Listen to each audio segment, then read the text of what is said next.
Y vamos a volver sobre este tema que marcábamos al comienzo en tándem. Las tapas hoy de Clarín, La Nación, hablan, imponen el tema de los asentamientos, un tema que no es para nada nuevo, no hay mucha novedad al respecto.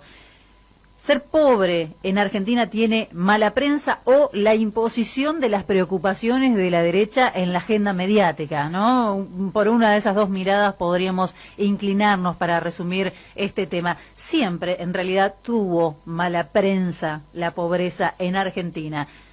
Los pobres son, además, el chivo expiatorio de cualquier situación que no puede explicar algún gobierno. Cuando Mauricio Macri ganó las elecciones, recordarán ustedes, se instalaron varias versiones sobre cómo los sectores populares, los movimientos políticos, además que los representan, no iban a permitir que el macrismo gobierne. Instalaron esa versión incluso desde antes de asumir. Recordarán algunos a Lilita Carrió, que ha dicho tantos disparates en toda su vida. Bueno, en esas semanas intensamente usaba los micrófonos para decir que la Cámparo tenía acceso a las armas de Renar y les pedía que no las utilizaran. De verdad, eso pasó en Argentina. Uno lo cuenta y realmente cree que no puede ser posible, que no es serio, no es serio, pero sí ocurrió.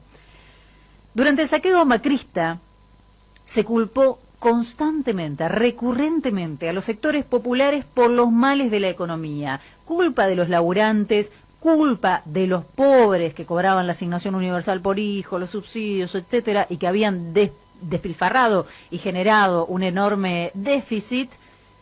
Venían años de sacrificios para todos. Te decían, hay que poner el hombro, si no es imposible, de esta no salimos. También fue culpa de los pobres, que se habían acostumbrado a pagar los servicios baratos y derruchar, que vinieron esos tarifazos, una transferencia extraordinaria de millones y millones de pesos, de dólares hacia un grupo de amigos. Cuando comenzó la pandemia, poquito más acá en el tiempo, y cuando se declaró la cuarentena, más de uno se ilusionó con que todo iba a reventar ahí nomás, en el conurbano. Se habló de saqueos, se habló de los pobres como un peligro, que iban a llevar y traer el virus porque no podían estar quietos ante la necesidad de salir a garantizarse el sustento diario. Fíjense ustedes, ¿no? Esto era lo que más o menos se venía establecido. Los pobres son, claro, también para ese imaginario, los únicos que delinquen o los únicos que deberían rendir cuentas por delinquir. Me parece que esto último es lo que han logrado consolidar en los hechos, no lo anterior, no esto de que los pobres son los únicos que delinquen, está claro que no es así, pero sí, aparentemente son los únicos que deben rendir cuentas ante la justicia. Ratifica este pensamiento lo expresado por el presidente Alberto Fernández esta semana cuando presentó ese plan de seguridad, que manifestó su deseo de que la justicia deje de ser selectiva, textualmente, deje de ser selectiva y castigue a todos, porque el delito no es patrimonio de los pobres, sino un mecanismo para estigmatizar la pobreza. Fíjense que en realidad ocurrió todo lo contrario a esto que vengo mencionando, aunque nadie lo ponga en palabras, o sean pocos los que lo ponen en palabra. Fueron los sectores más pudientes los que salieron a violar la cuarentena descuidando las recomendaciones para evitar contagios. Son estas marchas por supuestas libertades de los sectores de clase media, si es que queda algo de eso en la Argentina, después de Mauricio Macri, las que multiplican los contagios con cada una de estas movilizaciones. No tenemos saqueos de esos que anunciaban en los supermercados, en los negocios, pero la verdad tenemos verdaderos asaltos a la seguridad sanitaria, si podemos ponerlo en esos términos, y tenemos asaltos a la vida democrática con una oposición que obstruye todo el tiempo el funcionamiento del Congreso y las medidas que intenta llevar a cabo el Poder Ejecutivo o el oficialismo para que aquellos sectores que están más desprotegidos, en todo caso, estén un poquito mejor en medio de este desastre.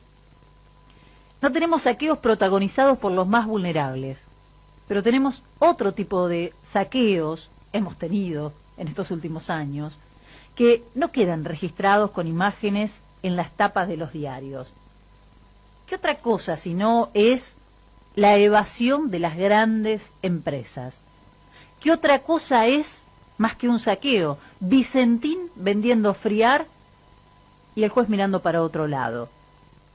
¿Qué otra cosa es un grupo de ciudadanos, empresarios y opositores boicoteando la posibilidad de recuperar dinero del Estado o también obstruyendo la implementación de un impuesto extraordinario a los que más tienen, o negándose a congelar una tarifa de un servicio esencial? Ser pobre tiene mala prensa. Deberíamos replantearnos esto, replantearnos, cuando hablamos de inseguridad, cuando hablamos de delitos, ampliar el abanico de actividades a las que se alude. Esta semana los pobres son protagonistas nuevamente. La toma de tierras es una vía de escape para evitar, entre otras cosas, hablar de lo que está ocurriendo en el país, de la necesidad de recrudecer las medidas para detener el avance del coronavirus, hablar de cómo los recursos humanos en la salud se van agotando. Muchos no quieren contar eso, porque, claro, no quieren que algunos lugares, entre ellos la capital del país, endurezcan esas medidas que fueron flexibilizando. Ese es el tema que debería ser urgente, ese es el tema que debería imponerse. Vuelvo a las tomas, y sin puntualizar en una puntual, en algún asentamiento o en alguna toma puntual, porque lo decíamos más temprano, en cada caso hay contextos y hay características particulares que, bueno, son necesarias tener en cuenta para poder analizar y para poder opinar. En Argentina hay 4.416 barrios populares, están distribuidos en todo el territorio nacional. Andá escuchando los números, los datos. 4.416 barrios populares, quizás en estos meses se puede haber registrado alguno más, no sé, me lo pregunto. Distribuidos en toda la Argentina. ¿Qué implica barrios populares, villas y asentamientos? Estos son datos oficiales. Para los que creen que es una vivada vivir en un asentamiento, porque muchos dicen, son unos vivos bárbaros, ¿no? Van y yo trabajé, me compré mi casa, y ellos van y se toman el terreno así nomás. Bueno, para los que se creen que son unos vivos bárbaros, y dejo acá de lado aquellas excepciones o aquellos que van y lucran con la pobreza y que puedan revender algo que no les pertenece, etcétera. Dejo eso, estoy hablando en términos generales. Un par de datos, porque no es fácil. No hace falta que lo diga así, ¿no? Pero parece que me da casi vergüenza decirlo, pero no es fácil vivir en un asentamiento. Me ha tocado cubrir, ahora les voy a contar algunos detalles, tomas de terrenos y asentamientos, ver cómo se vive en un asentamiento. Datos oficiales: 68% de los barrios populares, la mayoría de los habitantes no accede formalmente al servicio de energía eléctrica. Viven sin energía eléctrica porque no están dadas las condiciones para llevar el servicio. 89% de los barrios populares, la mayoría de los habitantes, no accede formalmente al servicio de red de agua potable. O sea, no tenés luz, no tenés agua potable. 98%, casi la totalidad de los barrios populares, no accede formalmente al servicio de red cloacal. Y 99% de los habitantes de los barrios populares no tiene red de gas natural. Entonces, tenés que estar ahí, ¿eh? De verdad te digo, tenés que estar ahí, y más en una circunstancia como esta, en medio de la pandemia. Ponerse en el lugar del otro me parece que es un ejercicio necesario. Más de 4.000 barrios populares. Me ha tocado, y lo he contado aquí, no es nuevo, el año pasado, el antaño pasado, cubrir tomas de terrenos en lugares donde hoy hay asentamientos, y les puedo asegurar que lo único que vi en esos lugares es gente sufriendo. No hay otra manera de comprenderlo. Mamás desesperadas con sus niños, con sus niñas, trabajadores que un día se cayeron del sistema porque estas historias se repiten. ¿Qué hacías antes de estar acá? Y antes de estar acá trabajaba en obras de construcción, se frenó la construcción, tuve que dejar de pagar un alquiler, o tuve que salir de esa situación de hacinamiento porque no daba para más. Estábamos viviendo 15 personas juntas en una vivienda precaria. Explotó todo y me vine para acá.